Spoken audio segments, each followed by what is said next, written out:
Hola, muy buenas tardes a todos. Primero que todo, quiero darles la bienvenida a este que es el primer webinar de la serie COVID-19 de Thermo Fisher Scientific que hemos preparado para todos ustedes. Mi nombre es César Muir, soy especialista de marketing y hoy tendré el rol de moderador en esta sesión de webinar. Antes de iniciar, esta sesión, me gustaría compartir con ustedes la misión de Thermo Fisher Scientific, que en este momento que está atravesando nuestra sociedad, cobra aún mucho más sentido. Nuestra misión es permitir a nuestros clientes hacer que el mundo sea más saludable, más limpio y más seguro. Y debido a este brote global de coronavirus, es un poderoso recordatorio de la importancia de esta misión en el trabajo.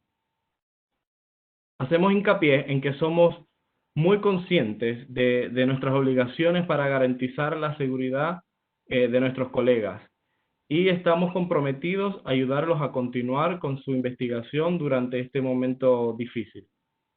Es por esta razón que hemos reunido esta serie de 5 webinars gratuitos y educativos con temas relacionados con el COVID-19 que cubrirán todo, desde cómo preparar su laboratorio para las pruebas que detectan el virus, que es la sesión de hoy, hasta la producción de vacunas virales. Así que los invito a que se conecten con nosotros en las próximas sesiones. En este seminario web, los expertos Martín Calixto y Sergio Blanco nos hablarán sobre cómo preparar su laboratorio para las pruebas que detectan COVID-19 y otros virus. Pero antes de comenzar, tenemos algunos recordatorios. Apreciamos mucho las interacciones en el chat. Esta interacción es realmente el escenario que buscamos en este webinar, el intercambio de ideas y experiencias que pueden contribuir a la investigación. Sin embargo, durante la sesión del webinar, les pido que nos concentremos en la exposición de Sergio y Martín, y si tienen algunas dudas, preguntas, las pueden escribir en el recuadro que está debajo a la derecha, que estará abierto durante toda la sesión. Y al final de la presentación tendremos unos 10 minutos para responder a esta duda. Si no nos alcanza el tiempo de responderlas todas, las respuestas se las enviaremos por mail individualmente.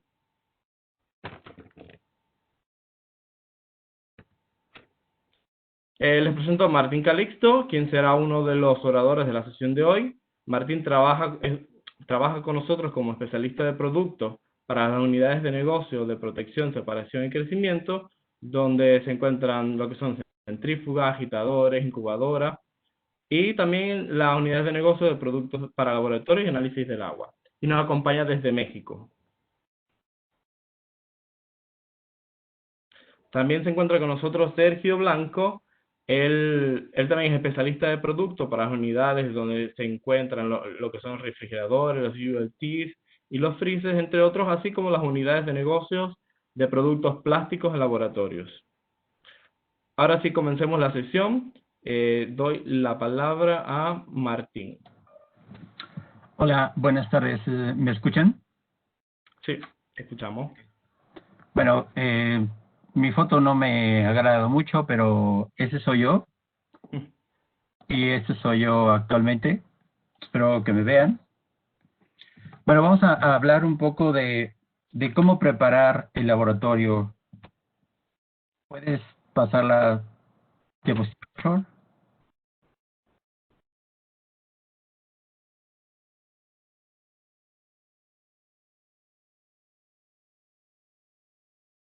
Hola, ¿me ayudas pasándola? Sí, tienes el control, Martín. Ya, ok. Bueno, cuando nos invitaron a preparar estos seminarios de compartir conocimiento acerca del COVID, pues siempre nos preguntamos, es ahora la moda, ¿no? Hablar del COVID y estar pensando qué es el COVID, cómo nos está tratando el COVID, y hablando como parte de esta compañía que se enfoca en ayudar a los científicos a estar más seguros, pensamos en cómo preparar un laboratorio para estas pruebas. Antes que nada, me gustaría que ustedes se imaginaran cuando estábamos en la escuela y pensábamos en los laboratorios de microbiología, los que llevaron microbiología, y cómo estaban catalogados esos laboratorios. La Organización Mundial de la Salud tiene pues toda la normativa referente a la bioseguridad, al diseño de los laboratorios, a lo que se espera de los equipos que se encuentran dentro del laboratorio. Y lo que buscamos con esta plática es eso, que tengamos conciencia, tomemos conciencia de cómo debería de prepararse un laboratorio y dependiendo del nivel de bioseguridad que se está teniendo en ese laboratorio. En el caso del COVID necesitamos un laboratorio del nivel 3 y por eso es que vamos a hablar de laboratorio en nivel 3, de bioseguridad de nivel 3, que dentro de los laboratorios a partir del nivel 2 necesitamos de una cabina de bioseguridad y necesitamos saber qué esperamos de una cabina de bioseguridad para tener seguridad por completo en el laboratorio, en la persona, en la muestra y en el medio ambiente, qué necesitamos en una centrífuga y como parte del tratamiento de las muestras, de cuidar las muestras y preparar las muestras, hablamos de los refrigeradores y los congeladores. Y dentro del el flujo de trabajo para hacer el análisis, se requieren de equipos. Pueden ser desde equipos básicos hasta pipeteadoras, puntas y algunos otros equipos. De eso vamos a estar hablando esta hora. Entonces, me gustaría empezar primero con la bioseguridad y cómo cataloga la Organización Mundial de la Salud los niveles de bioseguridad. En el caso de los niveles de bioseguridad, hay 4 niveles de bioseguridad de acuerdo a la Organización Mundial de la Salud, pero también hay muchos ministerios de salud en los diferentes países que se apoyan en esta norma o en este protocolo o en este informativo o en este manual para poder elegir el nivel de bioseguridad que necesitamos de acuerdo principalmente al microorganismo que vamos a trabajar o a los agentes infecciosos que se van a trabajar. Entonces, el nivel más elemental es el nivel 1, después el nivel 2, el 3. ¿Y qué tiene el nivel de bioseguridad número 1? Bueno, recuerden cuando estábamos en las escuelas y teníamos nuestro laboratorio de microbiología. Eso sería prácticamente un laboratorio de bioseguridad nivel 1, donde no trabajamos con patógenos, se siguen buenas prácticas de laboratorio. Recuerdan la bata que se nos olvidaba en ocasiones y teníamos que pedir una o pedir al taller y todas las batas eran blancas y la nuestra era café. Son laboratorios donde hay una normativa y debería de seguirse tal cual. Entonces, hablando ya del nivel de bioseguridad 1, se siguen las buenas prácticas del laboratorio, en este laboratorio como tal, y se usan equipos de protección personal. Los equipos de protección personal son las batas, los gogles o los lentes, las mascarillas, los cubrebocas o los respiradores, dependiendo de lo que se esté trabajando. Y hay limitaciones en los laboratorios. Se cuenta con una puerta y siempre en la puerta se menciona que hay riesgo biológico. Así es como podríamos estar catalogando los niveles de bioseguridad en los diferentes laboratorios. El nivel de bioseguridad 2 aplica ya para un laboratorio donde se están tomando o haciendo muestras donde hablamos de un agente patógeno, pero este agente patógeno ya está controlado, ya se tiene un antídoto, ya se tiene un medicamento para contrarrestar los síntomas que se pudieran tener si nos llegáramos a infectar de esto. Y de este laboratorio tenemos ejemplos como los laboratorios clínicos que nos toman la muestra de sangre o de orina y que se van a procesar. En estos laboratorios pues ya se atienden todas las necesidades de un laboratorio de nivel de bioseguridad 1. El entrenamiento es muy específico para el personal. El personal es también de lo más importante que hay dentro de estos laboratorios. Y hablamos principalmente, en primer punto, del microorganismo con el que vamos a tratar. Después, el laboratorio, las condiciones que debe cumplir el laboratorio, como son las paredes, la luz, el tipo de agua que va a tener, si requiere de una regadera que en caso de una emergencia, el aire acondicionado, si el aire va a estar filtrado por medio de filtro CEPA, y el personal pues tiene que estar capacitado, entrenado y tiene que conocer todos los protocolos de seguridad en cuanto al uso del laboratorio y también al uso de los equipos. Entonces, debemos de considerar que cuando entra una persona nueva al laboratorio, puede ser un practicante o ya un empleado como tal, se le tiene que capacitar en el uso tanto de los equipos como de propiamente cómo se maneja la muestra o las muestras que se van a estar trabajando. Por eso es que este nivel de bioseguridad está muy ejemplificado en un laboratorio clínico.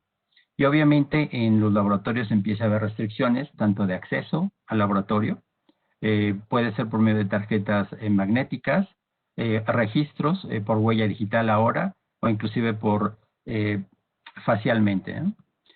En el caso de los laboratorios de bioseguridad nivel 3, ya hablamos de un riesgo infeccioso mayor, donde se tiene la cura, se tiene el antídoto, pero se manejan cantidades muy pequeñas del agente infeccioso. Entonces, tiene que atender obviamente todas las necesidades del laboratorio a nivel de bioseguridad 2, un entrenamiento muy específico con respecto al uso de los equipos y de los protocolos. Debe de haber barreras de restricción individual. Hablamos ya propiamente de un uniforme especial para trabajarse en ese laboratorio. No solamente la bata, sino un uniforme especial dedicado para este. Tiene que haber esclusas en las entradas donde se restringe la entrada a cualquier persona. Obviamente nunca en un laboratorio se come, se bebe, por lo menos menos se fuma, ¿verdad? Entonces es muy importante que se sigan las buenas prácticas del laboratorio en todo momento y que se tengan bien identificados todos los riesgos que podemos tener en el laboratorio. Hablando de laboratorio, físicamente pues tiene que tener ya un aire acondicionado filtrado con EPA y forzosamente tiene que tener una cabina de bioseguridad. La presión de aire tiene que ser negativa, esto quiere decir que no sale del laboratorio, por lo mismo de que hay agentes patógenos y si no hay un buen tratamiento de estos puede haber un riesgo de contaminación. El personal que está trabajando en estos laboratorios, dependiendo del microorganismo o de la fuente infecciosa que se esté trabajando, tiene que llevar un control médico porque como va a estar trabajando con agentes infecciosos, puede adquirir una infección de ese agente con el que está trabajando y en la tarjeta que tiene que emitir el laboratorio tiene que especificar exactamente con qué tipo de microorganismo está trabajando. Hablando del COVID, pues obviamente todos los laboratorios que actualmente están trabajando con este virus requieren de ese seguimiento a los laboratoristas para saber si no se han contaminado. En el caso de los microorganismos que ya se tienen identificados y se están siguiendo estudios, pues ya muchas veces a los usuarios, a los laboratoristas, les piden también que se vacunen, pues si existe una vacuna o que sigan un tratamiento para evitar la contaminación. Estos laboratorios ya restringen más la entrada a los usuarios. Debe de haber siempre en un laboratorio un lavabo donde antes de entrar y después de trabajar y salir tiene que estar a la gente lavándose las manos. Se tiene que estar descontaminando las áreas del trabajo. Debe haber mucho orden en estos laboratorios, principalmente porque se está corriendo un riesgo, porque se está trabajando con agentes infecciosos. En estos laboratorios predomina el uso de material desechable y estéril generalmente. Hay muy poco vidrio presente en este laboratorio por el riesgo que se puede tener. Hay control en cuanto a plagas, llámense arañas o cualquier insecto que pueda entrar, porque estamos hablando con microorganismos patógenos, en los que no sabemos qué tan difícil va a poder ser eliminarlos o desactivarlos. El acceso al laboratorio siempre es controlado, se sigue una bitácora de quién entra, quién sale, y obviamente todas las buenas prácticas del laboratorio. Se capacita a toda la gente en cuanto a las técnicas del uso, se lleva controles, puede ser por medio de un LIMS ya computarizado o registros muy precisos. Aquí ya se requiere que el personal que trabaja en estos laboratorios tenga un conocimiento muy específico en cuanto a la rama del producto que se está trabajando o del microorganismo. Y hablamos entonces del personal que tiene que estar capacitado, entrenado y con un conocimiento pleno de lo que está haciendo. El laboratorio tiene que estar preparado en cuanto a todas las especificaciones que debe tener, en cuanto a las tomas de corriente, regaderas. Y estos laboratorios se caracterizan principalmente porque ya debe de haber forzosamente una cabina de bioseguridad, que puede ser tipo 2, A2 o inclusive B2, dependiendo de los microorganismos o los agentes que se están trabajando. Y otra de las características muy importantes para este laboratorio es que se debe contar con un autoclave. El autoclave es importante porque tenemos que desactivar todas las muestras o todos los materiales que hemos estado trabajando, que puede ser por medio de una esterilización con calor seco o calor húmedo, o bien con productos químicos como etanol, sales cuaternarias o algún otro químico que me va a ayudar a eliminar toda la posible contaminación que pudiera tener. En el caso de un laboratorio de bioseguridad de nivel 4, hablamos ya de un laboratorio donde se está trabajando con patógenos que no sabemos ni cómo llegaron, ni que de qué manera puede afectar al individuo y a la población en general. Entonces, estos laboratorios son muy específicos porque se caracterizan por tener una cabina de bioseguridad de nivel 3, donde en este caso ya son cajas de guantes, donde no tienen en ningún momento contacto directo con el microorganismo o con el agente. Y el entrenamiento es muy, muy específico para los laboratoristas o para el personal. Se siguen prácticas muy rigurosas, tienen accesos limitados y generalmente estos laboratorios se encuentran independientes de cualquier otra instalación. Por si llega a haber un brote o eh, un problema y y sale el microorganismo o el agente, estaríamos hablando de que tendríamos que acordonar la zona y de contaminar o descontaminar toda el área donde se cree que pudo haber presencia de este microorganismo. Entonces, si se dan cuenta, nosotros, en base a la Organización Mundial de la Salud, estaríamos trabajando en un laboratorio de bioseguridad nivel 3, en donde lo más importante pues va a ser obviamente el personal, que tiene que estar capacitado, debe de tener en cuenta todas las buenas prácticas que se deben de seguir en el laboratorio. Todos los equipos tienen que estar limpios y descontaminados también. Se lleva un protocolo muy austero con respecto a tener materiales alrededor que no se van a estar utilizando. Se debe contar con un pequeño almacén también para guardar todos los insumos que se van a utilizar posteriormente. Y lo más recomendable es que todo el personal esté capacitado en primeros auxilios por si llega a haber algún problema también en cuanto a problemas de enfermedades. Okay.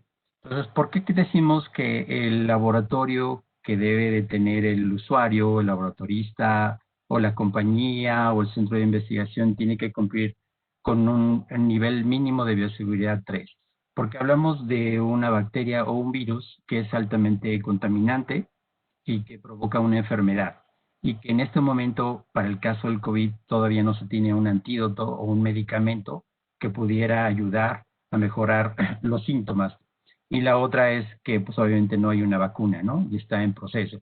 Entonces, para evitar cualquier contaminación para los usuarios, es indispensable que se cuente con un laboratorio de bioseguridad nivel 3, de acuerdo a la Organización Mundial de la Salud, ya que estamos trabajando con un virus y que no sabemos su comportamiento completamente. Si están atentos de las noticias, cada vez escuchamos que hay nuevos síntomas. Entonces no sabemos cómo se comporta, sabemos cómo se contagia y se están trabajando en vacunas, pero todavía no tenemos una respuesta, por eso es que seguimos todavía confinados y en cuarentena.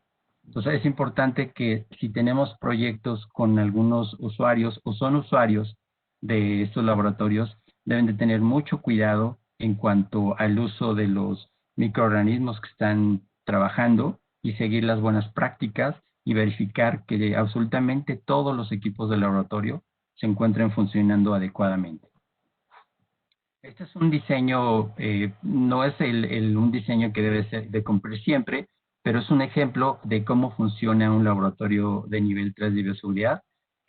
Lo principal es una esclusa, una entrada donde se tienen puertas abatibles y seguro de que no se pueda poder abrir la otra puerta hasta que no pase la primera.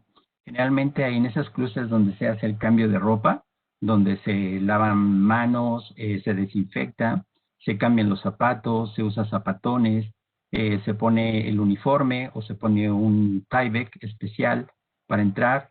hay laboratorios que dependiendo del microorganismo o la gente que esté trabajando, cuentan con regaderas para que el personal se bañe antes y después de entrar al laboratorio, que eso es muy engorroso, pero es parte de la seguridad que se debe tener.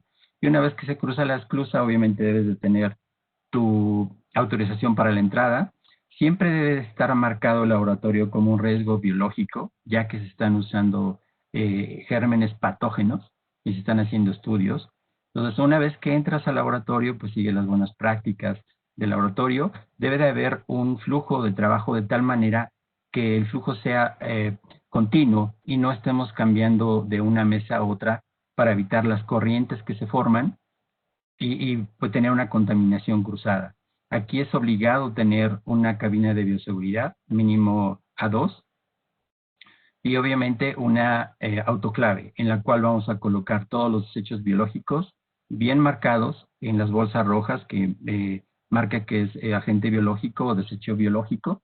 Hemos visto en las televisiones que ha habido irresponsabilidad y vemos desechos biológicos en las calles, que eso debería estar prohibido, pero eso sucede desde la buena práctica del laboratorio. ¿A quién contratamos para que se deshaga de los desechos biológicos? Deben de ser compañías que cumplan con la normativa y que tengan todo el conocimiento de cómo tratar esos desechos, porque al final son desechos biológicos infecciosos que no sabemos si en el laboratorio se trataron adecuadamente, se desactivaron o inclusive si requieren ser incinerados, dependiendo de la cantidad que pueda tener el microorganismo de un poder infeccioso.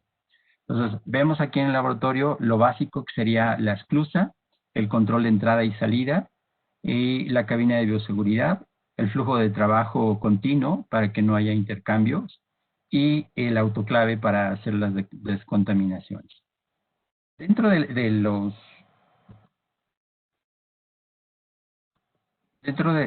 laboratorio, hay varias cosas que debemos considerar de acuerdo al Centro de Control y Prevención de Enfermedades, que es la CDC, o al Organismo Mundial de la Salud.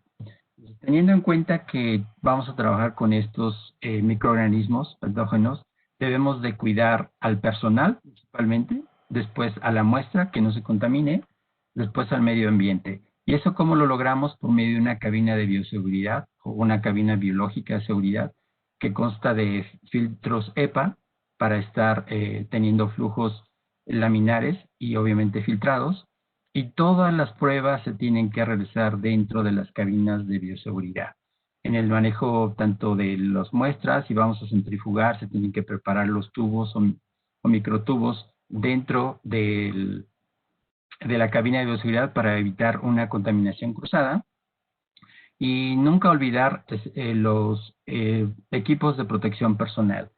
Siempre es importante tener todo lo necesario en cuanto a los gogles o lentes, la bata o el uniforme, y aquí se prohíbe en esos laboratorios y desde el nivel de bioseguridad 2, se prohíbe entrar con calzado abierto.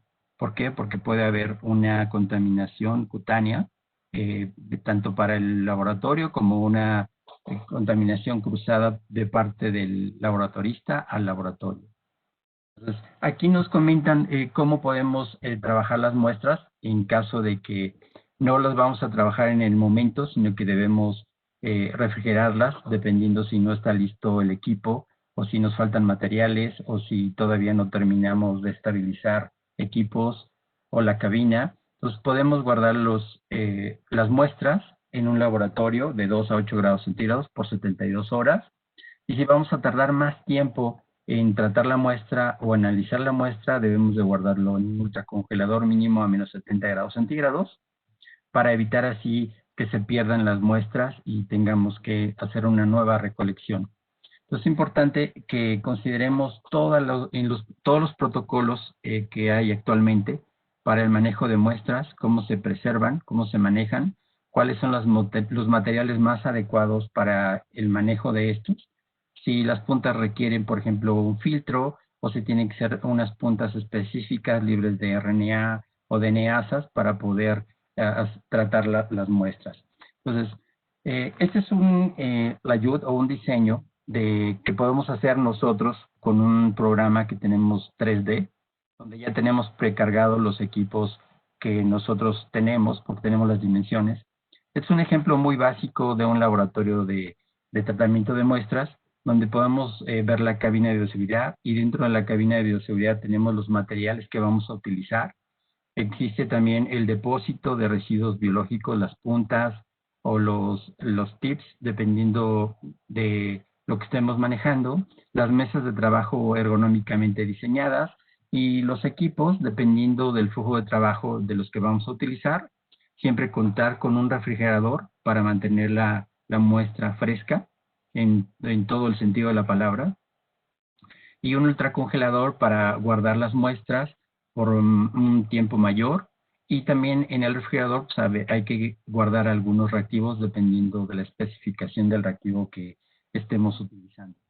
Esa es otra muestra de cómo sigue el flujo de trabajo. Podemos ver que hay una centrífuga, un refrigerador debajo de la mesa, un PCR en tiempo real, puntas, en fin, una serie de equipos de laboratorio que podemos tener en el flujo de trabajo para hacer la prueba de virus o del COVID en el caso de que ya se tengan las herramientas, los equipos y sobre todo los protocolos.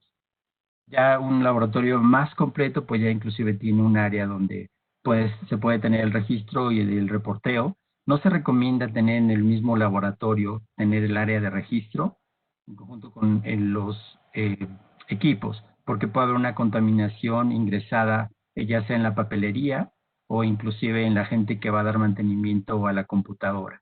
Entonces, por eso, aquí es un ejemplo de un laboratorio ya hecho, ya presente, y lo que tratamos de que vean ustedes aquí es que hay un flujo de trabajo continuo y un flujo de trabajo que me permite evitar la contaminación.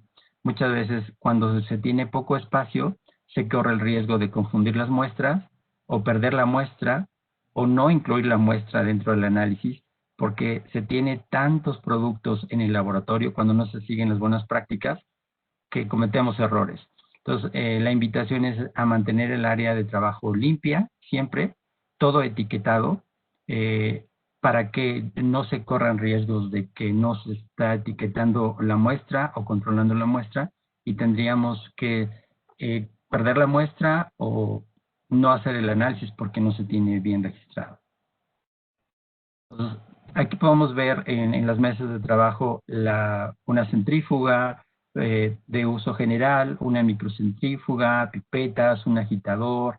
En fin, podemos diseñar los laboratorios desde cero prácticamente por medio de ese sistema de 3D, donde podemos ir incluyendo cada equipo en cada lugar donde se requieran de acuerdo al flujo de trabajo, y tenemos las dimensiones de cada uno de ellos para que físicamente en 3D o virtualmente podamos ver qué dimensión tiene. Y podemos inclusive sacarle una foto al usuario y introducirlo dentro de esta virtualidad para que se pueda mover dentro de ese laboratorio como tal. Y bueno, aquí vemos la estrella de los laboratorios de nivel de bioseguridad 3 y 4. Bueno, y a partir del 2 tenemos la cabina de bioseguridad. Dentro de esto teníamos que preguntarnos qué esperamos de una cabina de bioseguridad. Como este es el equipo que me va a proteger de alguna contaminación o va a proteger la muestra de una contaminación, es muy importante que consideremos varias cosas. Primero, que la cabina sea la adecuada para el producto que voy a estar trabajando. Para los laboratorios de bioseguridad nivel 3 se maneja ya una cabina de bioseguridad clase 2, tipo A2 o inclusive B2, dependiendo de con qué microorganismos se van a estar utilizando. Y lo más importante es cuidar que los flujos permanezcan constantes y que haya un flujo laminar debidamente filtrado. Y tiene que haber una barrera de protección. Algunas cabinas tienen doble motor. Todas las cabinas deberían de tener 2 filtros CEPA para garantizar la salida del aire que esté filtrado y que ya no esté contaminado, y la entrada de aire a la cabina obviamente que esté filtrado para que no me vaya a contaminar la muestra. Entonces, ¿qué necesitamos que cumpla la cabina de bioseguridad? Bueno, que cumpla al menos una certificación, puede ser la NSF 49, tiene que tener una validación anual en cuanto al funcionamiento, tiene que tener una protección continua, preferentemente que tenga indicadores en tiempo real de las condiciones de trabajo, que pueden ser visuales o por medio de alarmas, indicando si hay alguna falla en el equipo, y la ergonomía para trabajar prácticamente de 4 a 6 horas, dependiendo del analista y del tipo de trabajo que se esté haciendo.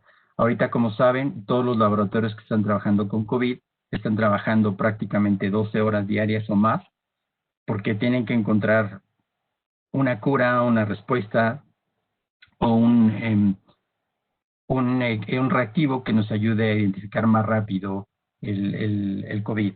Entonces es importante, si vas a estar trabajando mucho tiempo, que tenga una buena ergonomía para que estés cómodo trabajando el tiempo que tengas que estar trabajando. En cuanto a las centrífugas, bueno, siempre vamos a trabajar con centrífugas, puede ser microcentrífugas o ya centrífugas de alta capacidad, dependiendo de lo que estemos haciendo. ¿Y qué buscamos en una centrífuga? Bueno, pues la certificación, que al menos cumpla con una certificación, que para estos casos tendría que ser por FDA, y que tenga biocontención. Esto quiere decir que tenga al menos una tapa que me permita proteger de contaminar las demás muestras si algún tubo se llega a romper en el proceso de centrifugación. Y esto le llamamos una contención biológica. Y la contención puede ser transparente o no. Lo importante es que la tenga para evitar cualquier contaminación por rotura de algún tubo, que deben de ser fáciles de usar, fáciles de limpiar y que tenga una ergonomía y una facilidad de descontaminación para tener un flujo de trabajo cómodo, rápido, reproducible y que pues el usuario esté cómodo y contento trabajando con los equipos. Bueno, esta es la primera parte, hablando de en qué consisten los laboratorios de nivel de seguridad. Existe un manual de bioseguridad de acuerdo a la Organización Mundial de la Salud. Está muy completo, está libre, lo pueden inclusive meter a internet y lo pueden bajar. Es un manual que nos puede servir para hacer inclusive mejoras en los laboratorios que se tienen actualmente.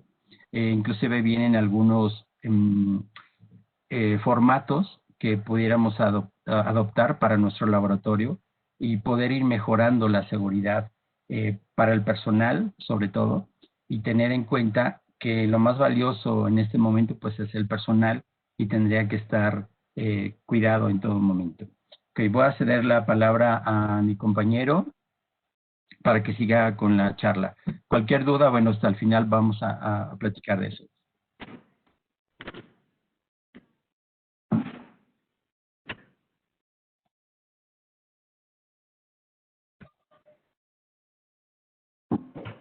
Buenas tardes.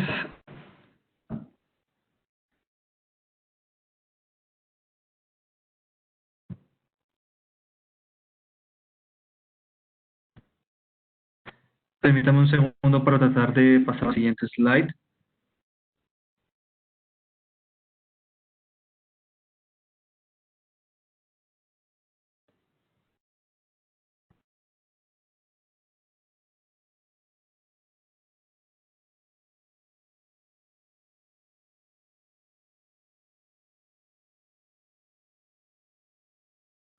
Listo. Continuando con la segunda parte de este webinar, les agradezco a todos su presencia. Continuaremos con el almacenamiento en frío. Como comentaba Martín, dentro de los laboratorios debemos mantener un flujo que permita la tranquilidad de los usuarios que están dentro de este proceso de la toma de muestra, del análisis, de que la muestra se mantenga en niveles de seguridad y de contagio óptimos para poder realizar, como se comentaba, el estudio, el avance en la búsqueda de una cura o de una vacuna. Uno de los puntos que se vuelve primordial es el almacenamiento en frío. ¿Por qué? Porque dentro de los laboratorios debemos de mantener, primero, cuando se toma la muestra, pues obviamente el resguardo inicial para el análisis. Segundo, pues obviamente poder mantenerlas en el tiempo, sea un tiempo corto para su traslado, sea un tiempo corto o largo para su traslado a otros laboratorios más grandes y posteriormente tenerlas en lugares o con equipos en los cuales podamos mantenerlas a través del tiempo. para tener una referencia y un seguimiento sobre sobre estas muestras. Como lo vemos a través de la OMS o de la OPS, la Organización Panamericana de la Salud, se busca hacer una trazabilidad de los distintos contagios. Entonces, para esto es necesario eh, mantener el registro de estas muestras y guardadas para saber de dónde vienen, de dónde fueron transportadas. Y para eso la refrigeración, la congelación, ultracongelación o la criogenia es esencial a través del tiempo. ¿Qué es lo más importante que debemos de tener a la hora de la refrigeración y los congeladores? ¿Qué deben cumplir para poder estar dentro de los laboratorios en los cuales trabajamos con el COVID-19? Obviamente certificaciones y calificaciones, la IQ/OQ, estabilidad de temperatura, que los rangos y las variaciones no sean altas, o sea, mayores a 3 grados, dice la OMS o la CDC, que es lo que se debe mantener. ¿Esto para qué? Para evitar que haya un daño en la muestra. Uniformidad en la temperatura, que si estamos necesitando, por decir algo, 5 grados en refrigeración, sean esos 5 grados. Y la recuperación rápida post apertura de la puerta. ¿Esto por qué? Porque sabemos que al estar tomando en promedio en muchos países son 5.000, 10.000, 15.000 muestras diarias, pues obviamente una vez tomadas se deben refrigerar o congelar. Y esto implica que los equipos tienen que estar abriendo y cerrando las puertas muchas veces durante el día. No tanto los minutos o el tiempo de apertura entre meter y sacar una muestra, sino la cantidad de veces que se tiene que tener. Y para esto obviamente debe ser un equipo que nos ayude a recuperar rápidamente la temperatura a la cual se necesita.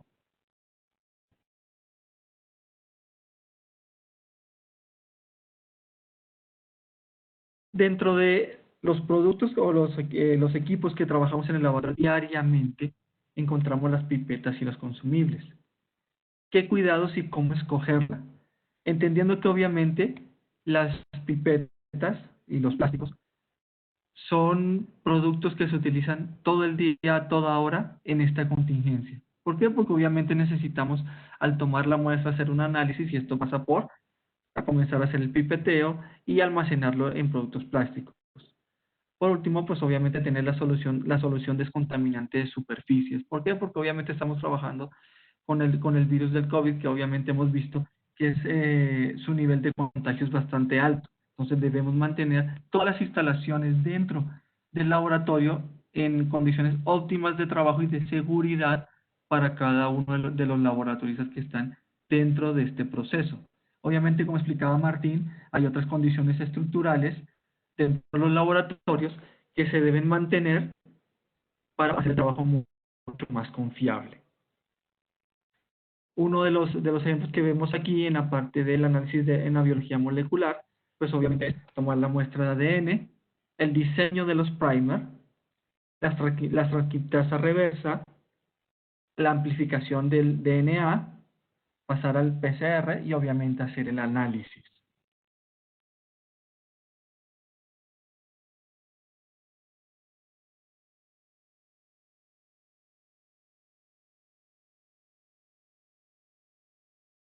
Perdón.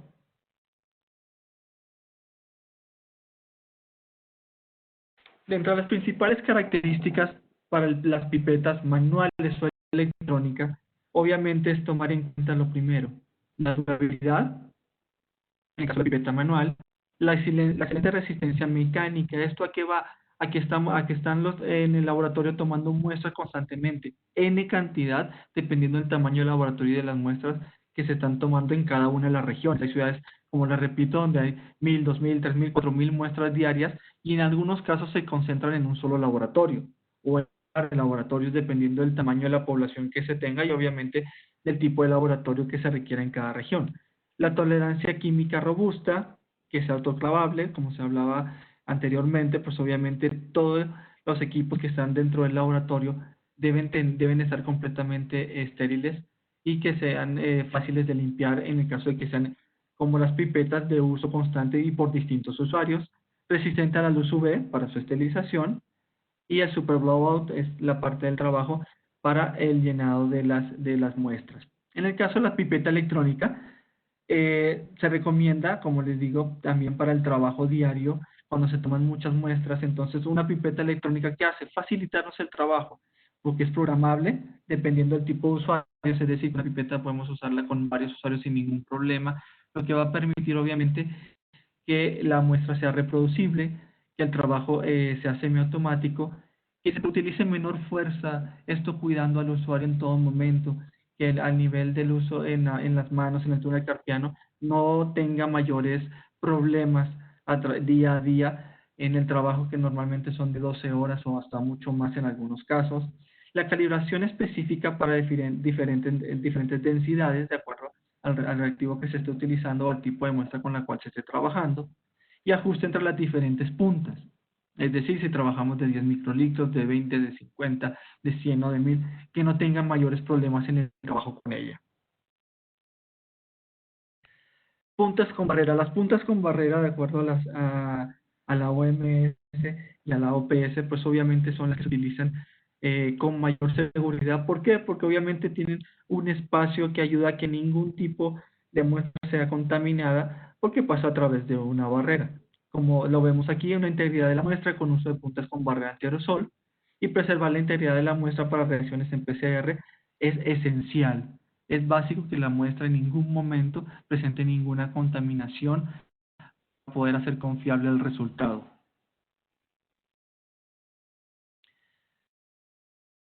Otro tema que se plantean dentro de los laboratorios es ¿cuándo debo pensar en automatizar?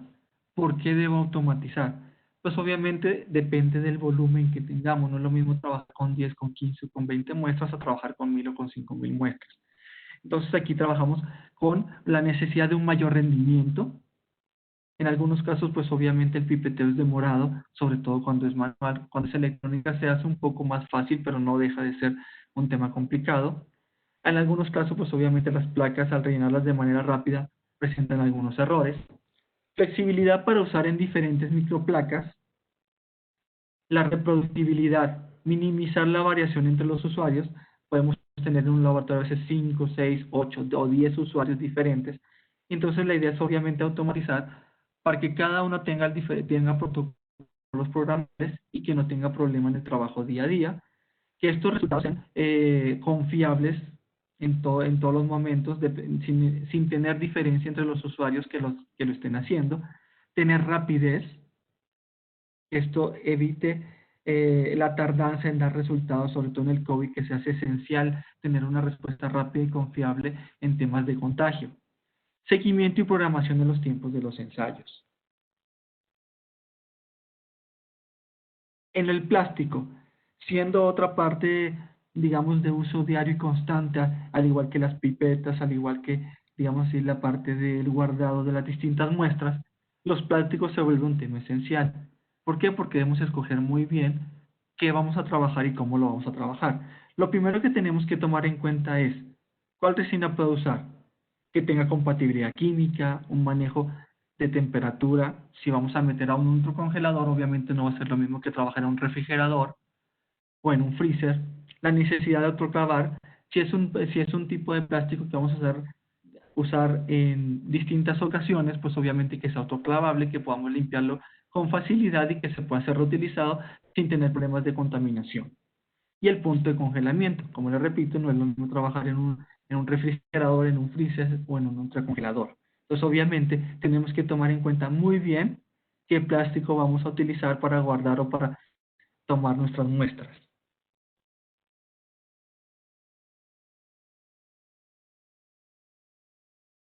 Continuando, pues obviamente, en qué resina escoger en la parte de plástico tenemos que tomar en cuenta el certificado antifuga, que sean durables, una resina de alta pureza, mínimo de aditivos en formulaciones controladas y calificadas, que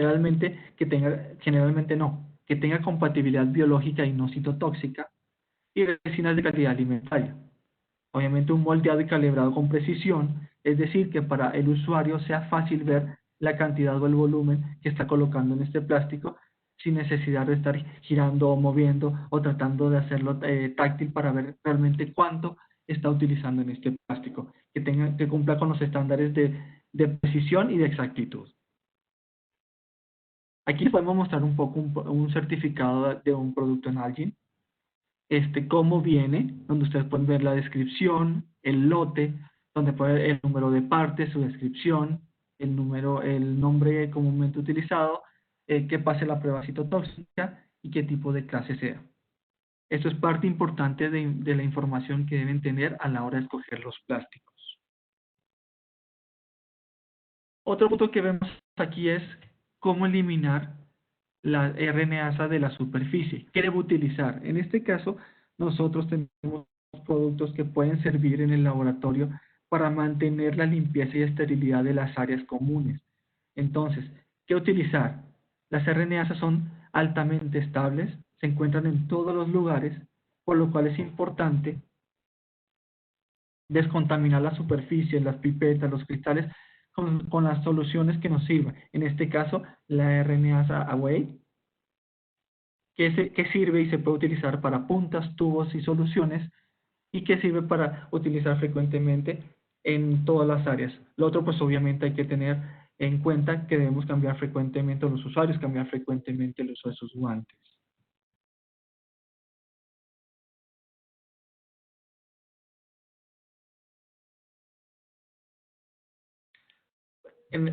Como última parte, vamos a hablar un poco de los productos termocientíficos para COVID-19, un pequeño resumen de lo que hemos comentado. Lo primero, pues obviamente, tenemos actualmente descontaminantes de superficies, tenemos pipetas y dispensadores automáticos y consumibles de plástico. En cada uno de estos tenemos distintos tipos y productos. En el caso de descontaminantes de superficie, tenemos el descontaminante RNA Away, Surface Descontaminant, tenemos el Spray Bottle y tenemos el Surface Descontaminant. ¿Qué significa esto? Tenemos para trabajo en superficies, tenemos el trabajo en spray, en botella, que puede ser transportable y que puede trabajar en cualquier lugar sin ningún problema. En la parte de pipetas y dispensadores automáticos, como les comentaba, tenemos pipetas manuales y electrónicas, tenemos también los productos de los CrypTip, el sistema CrypTip, que sirve para trabajar, obviamente, constantemente, es programable, y tenemos los equipos Multidrop Pico 8, que es el dispensador digital. Lo que hablábamos es simplemente en el caso de los dispensadores digitales es ahorrar tiempo y tener una exactitud en las muestras que estamos trabajando. En los consumibles plásticos, pues tenemos distintos tipos, puntas de pipeta, plásticos con colorimetría, luminiscencia y fluorescencia. Tenemos pipetas de tipo puntas de pipeta para trabajo automatizado y manual.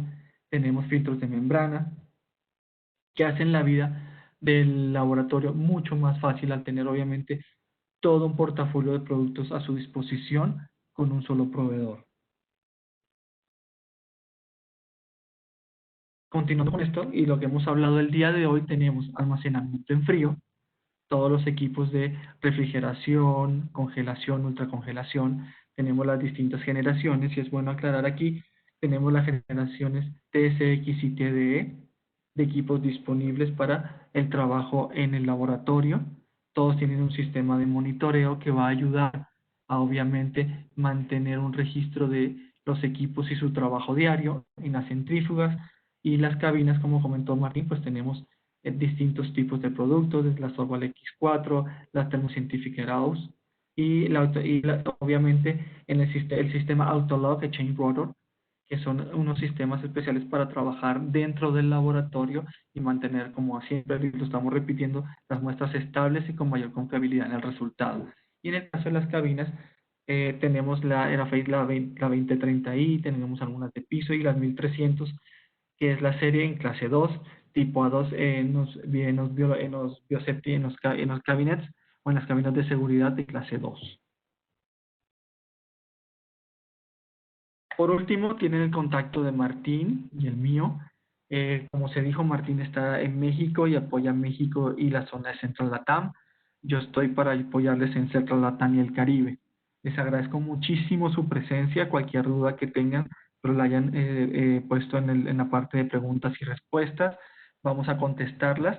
Voy a pasar actualmente el control a César para que podamos llevar esta sesión de preguntas y respuestas a través de ustedes. Un segundo, por favor.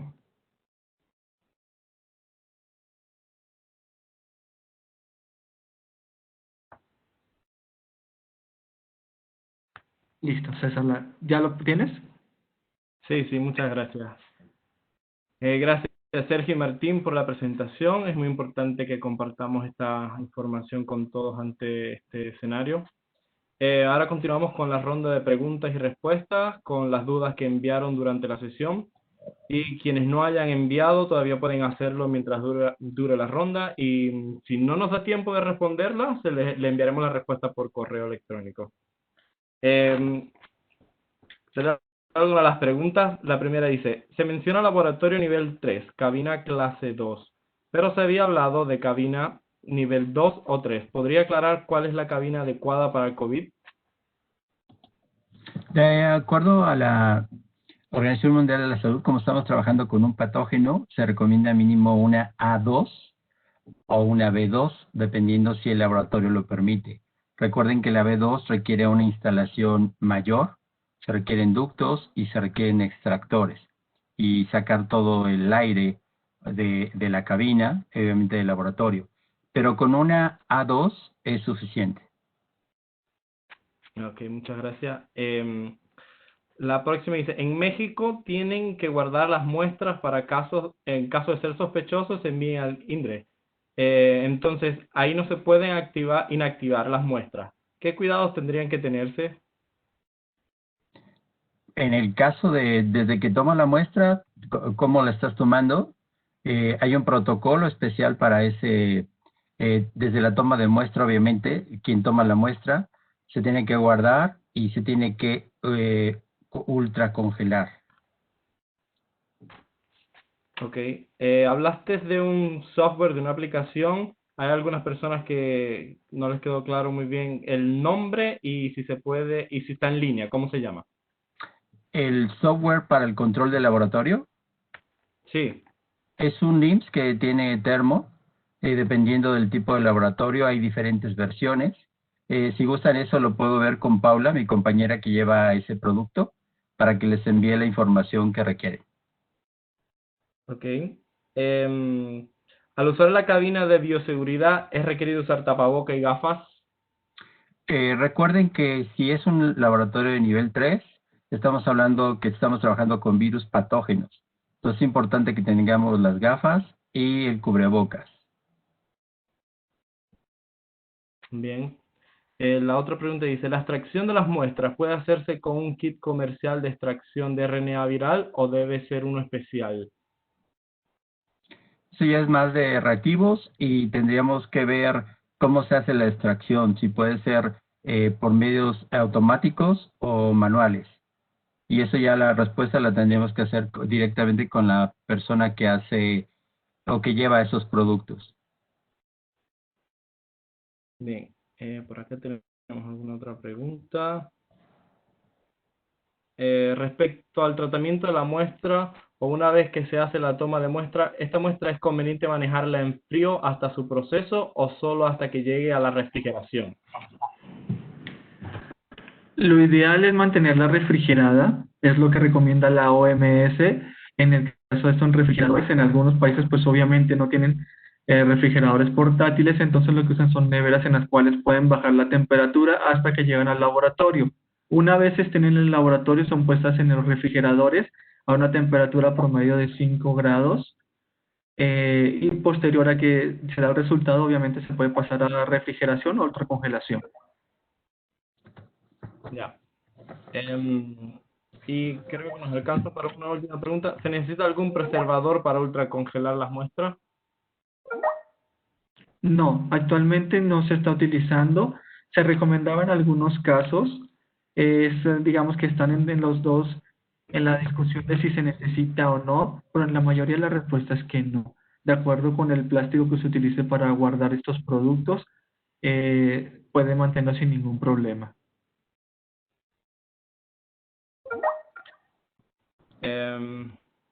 Bien. Bueno, creo que podemos... Creo que hay algunas otras preguntas, pero aquí hay una última, creo que nos da tiempo. ¿Se podría compartir el uso de la cabina de bioseguridad entre dos personas? Sí, puede ser, nada más obviamente requieres una cabina amplia que puede ser de 1.8 metros. Bien, perfecto. Bueno, entonces terminamos nuestra sesión de hoy. Pronto le enviaremos también esta grabación y nos vemos el 4 de junio, donde tendremos la segunda sesión de esta serie COVID-19, más centrada en el tema de extracción de ARNs virales. Recuerden seguir a Thermo Fisher Scientific en las redes sociales para estar al tanto de todas nuestras noticias. Estamos presentes en Instagram, Facebook, LinkedIn y Twitter. Muchas gracias a todos y hasta la próxima sesión. Gracias por participar. Gracias, buenas tardes.